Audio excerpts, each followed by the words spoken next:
రాతి బొమ్మల్లోన కొలువైన శివుడా, రక్తబంధము విలువ నీకు తెలియదా?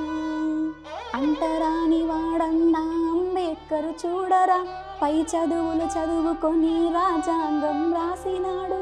పల్లె పల్లెన పల్లెలు వెరిసే తెలంగాణలోనా, మాదు పంట సేలలోనా, పాత గూడలు పందిరి గుంజలు చిన్నబోయినాయి, ఇండ్లు దుమ్మురేగినాయి. రాతి బొమ్మల్లోన కొలువైన శివుడా, రక్తబంధం విలువ నీకు తెలియదురా? కళాకారులం, ప్రజా కళాకారులం, కళాబాట సారులం, మేము కళాకారు. తెలంగాణ ఉద్యమ కళాకారుడు, గిడంగుల కార్పొరేషన్ చైర్మన్ సాయిచంద్ గారు హఠాన్ మరణం చెందడం అందరినీ కలిచివేస్తుంది. అయితే ఆయనవి ఎన్నో స్మృతులు, ఎన్నో పాటలు. అయితే ఆయనతో పనిచేసినటువంటి కొంతమందితో మనం మాట్లాడే ప్రయత్నం చేద్దాం. ఆయనతో పాటు వేదికను పంచుకున్న సౌమ్య గారు, ఫోక్ సింగర్ మనతో పాటు ఉన్నారు, మాట్లాడదాం. నమస్తే అండి. నమస్తే అండి. సాయిచంద్ గారు హఠాన్ మరణం మొట్టమొదట మీకు తెలిసినప్పుడు ఏమనిపించింది? అంటే వినగానే అన్న ఇంత ఉద్యమాలు చేసి అందరికీ ఇంత సపోర్ట్ చేసి తనతో పాటు వర్క్ చేయించి కేసీఆర్ గారితో కానీ అందరితో వర్క్ చేసి ఈరోజు సడన్గా మన ముందు లేరు అంటే అది డైజెస్ట్ చేసుకోవడం కష్టమే. కానీ ఆ అన్నతో వర్క్ చేసిన ప్రతి ఒక్కరు కూడా అంటే ఒక గుర్తింపు అనేది ఉంది ప్రతి ఒక్కరికి. సో ఏదైనా కూడా ఏది పాడాలన్నా ఫస్ట్ ఆఫ్ ఆల్ అందరినీ సపోర్ట్ చేయడం కానీ, ఇంకోటి లిరిక్స్ని కూడా తను ఓన్ చేసుకొని తన ఫీల్స్ని చెప్పడం కానీ ఇలాంటివి చాలా బాగా నచ్చాయి అన్న దగ్గర నాకు. కానీ ఇంత సడన్గా వినడం కొంచెం దాదాపు మీలాంటి వాళ్ళు ఎంతమంది ఉంటారు అంటే ఆయనతో పనిచేసిన వాళ్ళు ఆయన కింద? ఎంతోమంది ఉంటారు, కానీ వేల అందరికీ మంది ఫేమ్ ఉండొచ్చు. వచ్చి ఉండదు. ఎందుకంటే అందరూ తెలిసి ఉంటారు, తెలియకుంటారు. ఇప్పుడు అన్న అంటే తెలుసు, కానీ అన్న వెనకాల ఎంతోమంది ఉన్నారు, కానీ ఎవరికి తెలీదు. కానీ అన్న కూడా చాలా ప్రయత్నం చేసేవారు అందరినీ చూపించాలని. కానీ ఈరోజు అసలు డైజెస్ట్ చేసుకోలేము ఆ సిచ్యువేషన్ని. ఓకే. సో ఆయన ఎన్నో అద్భుతమైనటువంటి పాటలను వేదికల ద్వారా పంచుకున్నారు. ముఖ్యంగా శివుడా సాంగ్ చాలా ఎప్పుడు ఫేమస్. ఫేమస్. ఒకసారి మా కోసం. ఓకే. రాతి బొమ్మల్లోన కొలువైన శివుడా, రక్తబంధము విలువ నీకు తెలియదా? నుదుటి రాతలు మార్చేవో దేవదేవా, తల్లి మనసేమో నీవు ఎరుగవా? తెలిసుంటే చెట్టంతా మా బిడ్డలను, తెలిసుంటే చెట్టంతా మా కొడుకులను, తెలిసుంటే చెట్టంతా మా అమరులను తిరిగి. అంటే ఈ సాంగ్లో నిజంగా దేవుడికి తెలిసి ఉంటే ఇంత మంచిగా అందరినీ సపోర్ట్ చేసిన అన్నని మళ్ళీ మాకు తిరిగి ఇచ్చేవాడేమో. అంటే మంచి వాళ్ళనే దేవుడు ఇలా తొందరగా తీసుకెళ్తాడు. సో ఈ ఒక్క విషయం. కానీ ఈ లిరిక్ చాలా డిఫరెంట్గా ఉండింది. కానీ అన్న దీన్ని ఓన్ చేసుకొని ఈ సాంగ్ పాడేటప్పుడు కూడా చాలామంది ఏడ్చారు ఈ సాంగ్ విని. అంటే ఒక్కొక్కరి హార్ట్కి అంతలా కనెక్ట్ అయింది ఈ సాంగ్ అనేది. So that is the best moment అనమాట. మీకు ఎప్పటి నుంచి తెలుసు పర్సనల్గా ఆయన? మోస్ట్లీ అన్న ఒక 5 years అంతే. అంటే మామూలుగా కూడా ఇంత రీసెంట్గా కూడా ఒక సాంగ్ పాడారు కేసీఆర్ గురించి కూడా. So just back side stage ఉండేవాళ్ళం కాబట్టి. ముఖ్యంగా తెలంగాణ ఉద్యమ నేపథ్యంలో ఆయన లాంటి వాళ్ళు కొంతమంది ఉన్నారు కదా. సో ఈయన ఎప్పుడు మీకు బాగా లైమ్ లైట్లోకి వచ్చినట్టు అనిపించింది? మోస్ట్లీ ఒక 3 years అలా అవుతుంది అనుకుంటే. అప్పటి నుంచి కొంచెం అన్నకంటూ ఒక ఫేమ్ కానీ గుర్తుపట్టడం కానీ ఇలాంటివి జరిగాయి. ఓకే. ఆయనతో పనిచేసిన వాళ్ళు మీకు ఐడియా ఉండొచ్చు, ఎవరెవరు పనిచేసినారు అంటే ముఖ్యులు? మోస్ట్లీ అన్న అంటే అందరితో ఉంటాడు పొలిటికల్స్లో. లైక్ కేసీఆర్ గారు కానీ, కేటీఆర్ గారు కానీ వీళ్ళందరితో కలిసి కూడా సాంగ్స్ పాడిన రోజులు, స్టేజ్ పర్ఫార్మెన్స్ ఇచ్చిన రోజులు, తెలంగాణ మహాసభలకు అటెండ్ అయ్యి సాంగ్స్ పాడిన రోజులు చాలా ఉన్నాయి. సో ఇలా అని మనం ఒక క్రాస్ లిమిట్ నేను పెట్టుకోలేము. కానీ అన్నకు అందరూ తెలుసు, అందరూ సపోర్ట్ చేస్తారు. ఈరోజు కేసీఆర్ కూడా వచ్చి చూశారు అంటే అన్న ఆ స్టేజ్లో ఉన్నారు, తనకు ఆ పేరు తెచ్చుకున్నారు. ఆయన ఎమ్మెల్యే కూడా ఈసారి పోటీ చేద్దాం అనుకున్నారు అనుకుంటా. యాక్చువల్లీ ఇప్పుడు అన్న పొజిషన్ కూడా ఇంక్రీజ్ అయ్యే ఛాన్స్ ఉంది. అంటే ఇప్పుడు ఎక్కడికి వెళ్ళినా కూడా అన్న పాట లేనిదే ఒక ప్రోగ్రామ్ స్టార్ట్ అవ్వదు. తెలంగాణ అనగానే ఫస్ట్ కేటీఆర్ అయినా కానీ కేసీఆర్ గారైనా కూడా ఫస్ట్ అన్నని పిలిపించి సాంగ్స్ పాడడం అనేది మనం ఎన్నో ప్రోగ్రామ్స్లో చూసాము. సో ఆ పొజిషన్ ఇంక్రిమెంట్ అయ్యే టైంలోనే ఇలా జరగడం కొంచెం బాధాకరం. సో అదొకటి. దాని తర్వాత ఏంటంటే ఎంతో మందికి అన్నతో ఉంటున్న వాళ్ళకి కూడా వాళ్ళ బ్యాక్ సైడ్ కో సింగర్స్ అయినా కూడా ఎవరికైనా కూడా ఏ హెల్ప్ అయినా కూడా ఫస్ట్ చేసేవారు.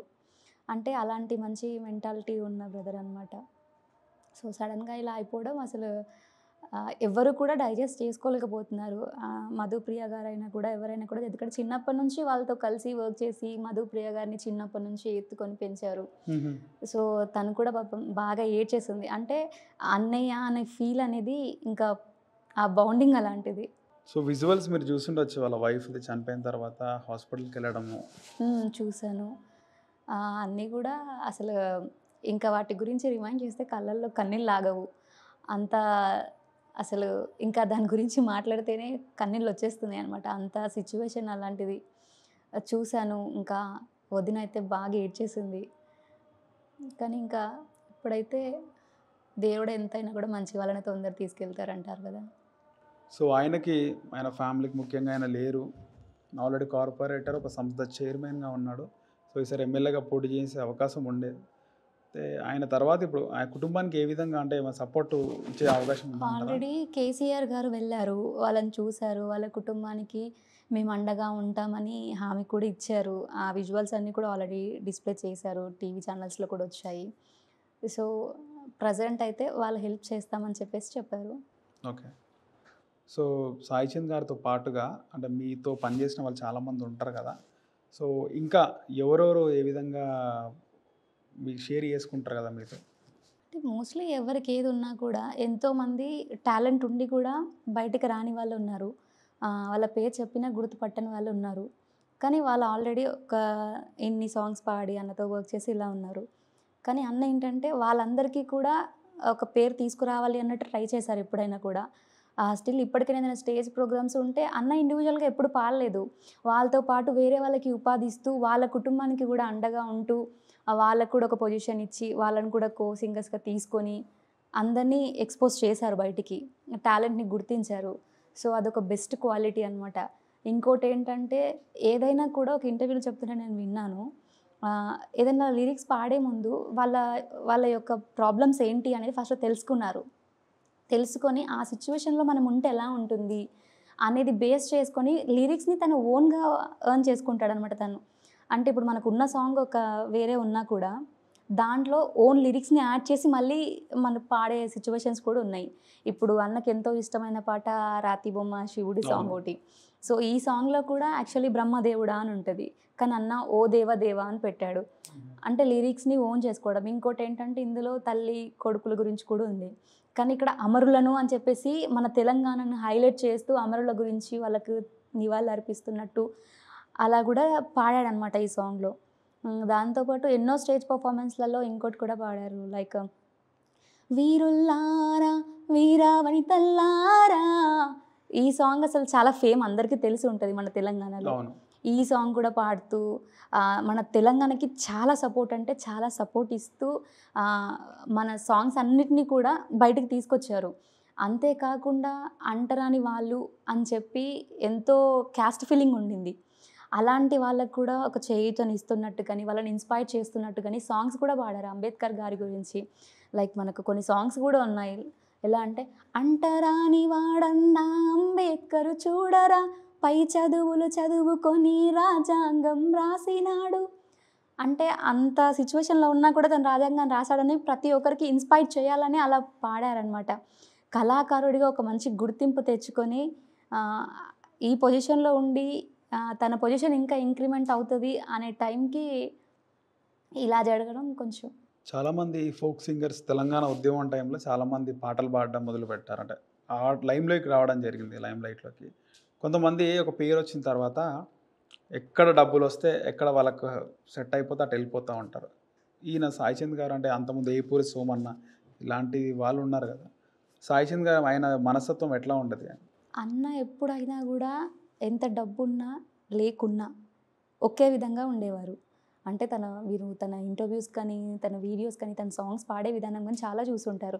అన్న స్టేజ్ ఎక్కి ఒక్క లైన్ ఇట్లా పాడగానే అసలు ఒక రేంజ్‌లో బ్యాక్ సైడ్ నుంచి అన్న, అన్న అని వీడియోస్ తీయడం గానీ, ఫోటోస్ తీయడం గానీ, అక్కడ అరుపులు గానీ చాలా ఉండేవి.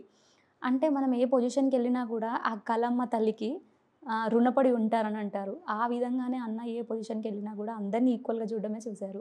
ఓకే. అంత ఈక్వాలిటీ ఉన్నారు కాబట్టే ఈరోజు అన్న లేరు అంటే ఆ విషయం డైజెస్ట్ చేసుకోలేక ఎంతో మందిని మనం చూస్తున్నాం. నార్మల్‌గా సింగర్స్‌కి అంటే వృత్తిపరంగా కాకుండా వాళ్ళకి చేసిందంతనే వస్తూ ఉంటాయి డబ్బులు.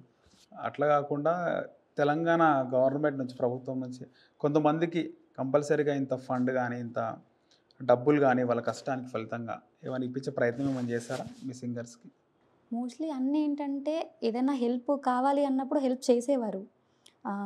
మనం ఓన్లీ కో సింగర్స్‌గా పాడినప్పుడు అలానే కాకుండా ఎలా అయినా కూడా ఆర్థికంగా అయినా కూడా బాగా హెల్ప్ చేసేవారు. అన్నా అని ఈరోజు నోరారా పిలుస్తున్నాము అంటే ఆ పేరుకి తగ్గట్టు ఉన్నారనే కదా అర్థం. ఓకే. సో, ప్రభుత్వం నుంచి ఆయనకు అంటే వాళ్ళ కుటుంబానికి ఏ విధంగా ఇస్తే బావుంటదనుకుంటున్నారు? అంటే ఇప్పుడు అన్న లేరు కాబట్టి అంటే వదినొక్కతి. డబ్బులే గాకుండా, డబ్బు పరంగా గాకుండా ఒక ప్రిఫరెన్స్. మోస్ట్‌లీ ఇప్పుడు అన్నకి ఏదైతే పొజిషన్ ఇద్దాం అనుకున్నారో దాని తర్వాత వదినకి ఆ పొజిషన్ ఇస్తే బెస్ట్ ఏమో అని అనుకుంటున్నాను. ఓకే. సో, అన్నది ఒక లవ్ స్టోరీ. ఆహ్, ఇద్దరు కూడా ప్రేమించి పెళ్లి చేసుకున్నారు. వదిన డాన్స్ చేస్తున్నప్పుడు అన్న చూసి అక్కడ ఇంప్రెస్ అయ్యి ఒక ఫోటో దిగారనమాట. ఓకే. సో, ఆ ఫోటో తీసుకున్నాక ఆ వదిన కూడా ఏంటంటే నేను ఒక సింగర్‌తో ఫోటో దిగుతున్నాను కదా అన్నట్టు ఫీల్ అయ్యి ఇద్దరు ఓకే. దిగారు. తర్వాత మీరంటే నాకు ఇష్టం అని చెప్పడం. అలా వాళ్ళ లైఫ్ అనేది స్టార్ట్ అయింది. అలా స్టార్ట్ అయ్యి తర్వాత వాళ్ళు మ్యారేజ్ చేసుకున్నాక కూడా అన్న ఏదైనా సాంగ్ పాడాలి అనుకుంటే ఫస్ట్ వదినకి వినిపించేవారు.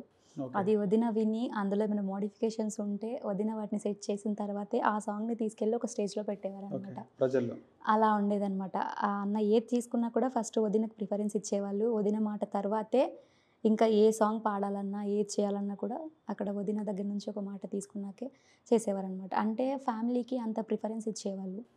ఓకే. అలా ఉండింది. సో, చివరిగా ఒక పాట అన్న కోసం పాడుతూ నివాళులర్పిస్తున్నాను. పల్లె పల్లెన పల్లెలు మెరిసే తెలంగాణలోన మాదు పంట సేలలోన పాత గోడలు పందిరి గుంజలు చిన్నబోయినాయి ఇండ్లు దుమ్మురేగినాయి చెట్టు మీద పిట్టలెగురవు చేత బావిలో ఊటలూరవు పచ్చా పచ్చనూర్లో పగలు రాళ్ళు తేలినాయి పని పాట లేక ప్రజలు డల్లడెళ్ళినారు. ఈ సాంగే అన్నకి స్పెషల్‌గా డెడికేట్ ఎందుకు చేస్తున్నానంటే, ఇప్పుడు అన్న లేకపోతే కూడా మన సిచ్యువేషన్ అలానే అయిపోయింది. అంటే పచ్చగుండే ఊర్లు ఎండిపోయినట్టు, అందరి కళ్ళల్లో కన్నీళ్ళు, చిన్న వయసు. చిన్న వయసులో ఇలా రావడం అనేది కొంచెం బాధాకరం. దానికోసమని ఈ సాంగ్‌ని స్పెషల్‌గా అన్న కోసం నేను డెడికేట్ చేస్తున్నాను. రైట్ అండి. ధన్యవాదాలు. Thank you. Thank you.